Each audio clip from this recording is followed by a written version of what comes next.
I'd like to cede my time to Steve Ballage, just for entertainment value. Actually, it's great to be back here. With the results that happened on November 2nd, particularly at the state level, pretty disappointing, frankly.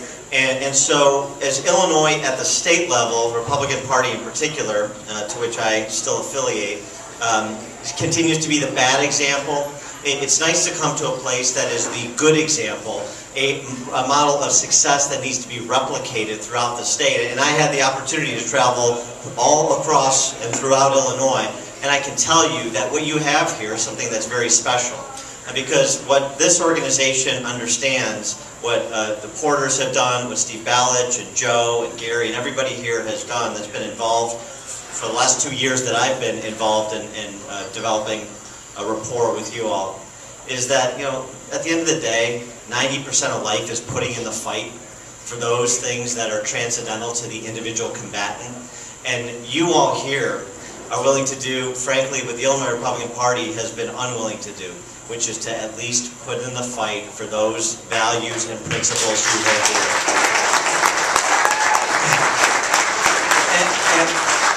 And a funny thing happens when you are willing to breach the gap and put in the fight.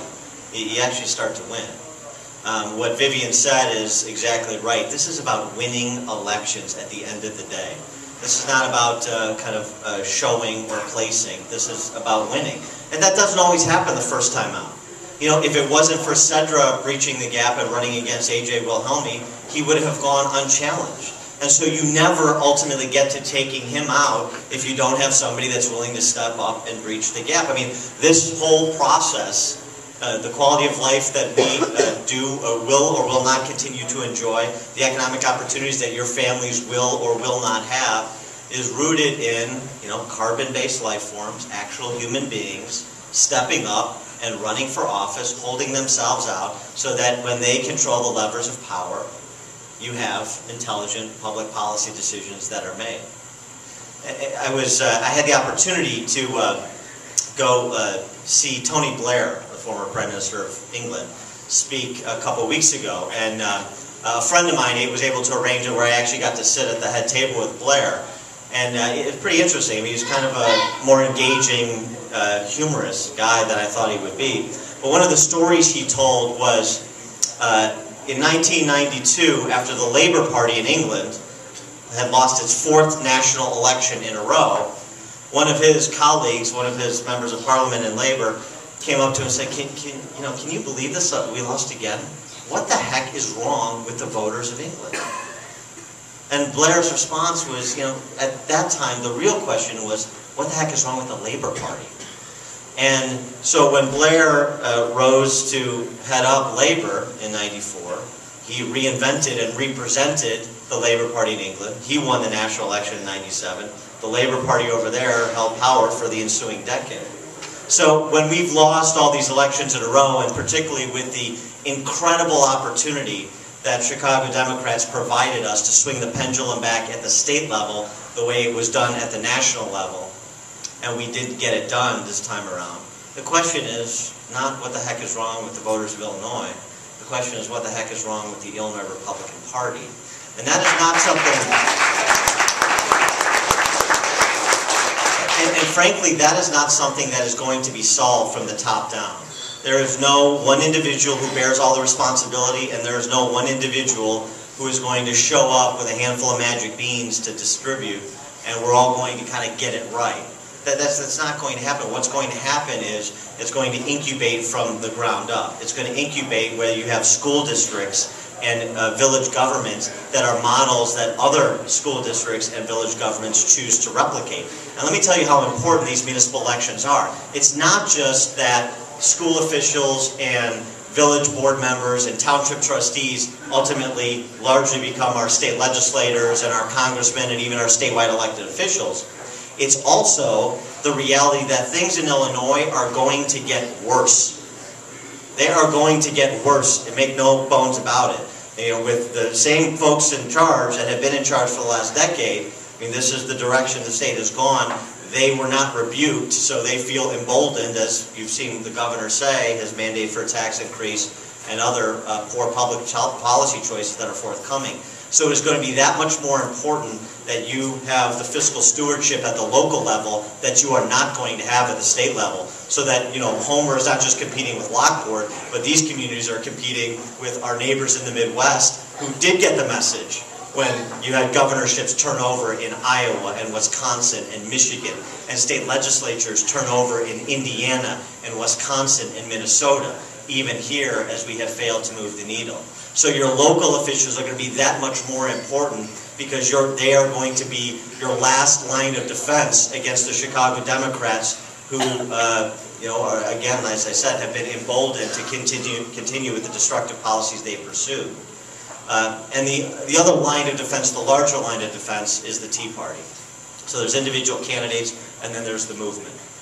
And I think the Tea Party really has an opportunity to really engender a realignment, to maybe get done in 2012, even with the new map, and 2014, what we were unable to get done in Illinois, again at the state level, in 2010.